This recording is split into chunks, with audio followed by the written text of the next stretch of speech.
दोस्तों अगर आप भी सैमसन और धोनी को बेहतरीन खिलाड़ी और विकेट कीपर मानते हैं तो वीडियो को लाइक जरूर कीजिएगा।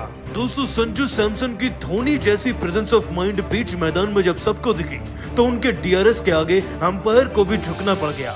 कैसे सैमसन ने धोनी की तरह डीआरएस लेकर सबको हैरान करके रख दिया। आपको सैमसन के डीआरएस फैसले का पूरा वीडियो दिखाएंगे, लेकिन उससे पहले आप सभी को क्या लगता है संजू सैमसन, ऋषभ पंत और महेंद्र सिंह धोनी इन तीनों में बेहतर विकेट कीपर बैट्समैन कौन है?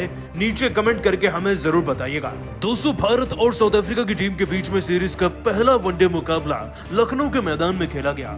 आपको बता दें कि मुकाबले की शुरुआत से ही भारत की हालत टाइट लग रही थी। बारिश के विलंब के चलते मुकाबले को वैसे ही 40 ओवर का कर दिया गया था। और दोस्तों 40 ओवर का मतलब अब आपको साउथ अफ्रीकी टीम को टॉस जीतने के बाद गेंदबाजी चुनने के बाद कम स्कोर पर आउट करना था। लेकिन कम स्कोर तो छोड़िए, आज हमें एक तो पावर प्ले में विकेट नहीं मिल पाए और जब विकेट मिले तो खिलाड़ियों को सेट होने के मौके दे दिए गए कैचेस छोड़कर। दोस्तों आप इसी बात से अंदाजा लगा सकते हैं कि हमारी टीम के खिलाफ साउथ अफ्रीकी टीम के दो बल्लेबाजों ने मुकाबले का हुलिया पलट कर रख दिया। सबसे पहले क्विंटन डिकॉक के 48 रन थे। उसी बुनियाद पर खड़े होकर आज हेनरिक क्लासन व डेविड मिलर ने कमाल करके दिखाया। क्लासन के 65 में 74 और मिलर के भी 63 गेंदों में लगभग 75 रन थे। इतनी धांसू पारियों के चलते साउथ अफ्रीकी टीम का स्कोर दोस्तों 200 के पार नहीं बल्कि सीधा 249 पर जा पहुंचा। भारत को 250 रन का लक्ष्य मिला। जाहिर सी बात है भारत की बल्लेबाजी उतनी मजबूत नहीं और फिर जिसका डर था वही होता चला गया। आप इसी बात से अंदाजा लगा सकते हैं कि 200 पारी के तीसरे ओवर में हमारे मात्र 8 रन थे और पहला विकेट गिर चुका था। और जब फिर पारी के 5वें ओवर में दूसरा विकेट गिरा तब भी हमारे 8 रन थे। 4 रन पर धवन और शुभमन गिल 3 रन पर क्लीन बोल्ड हो गए थे।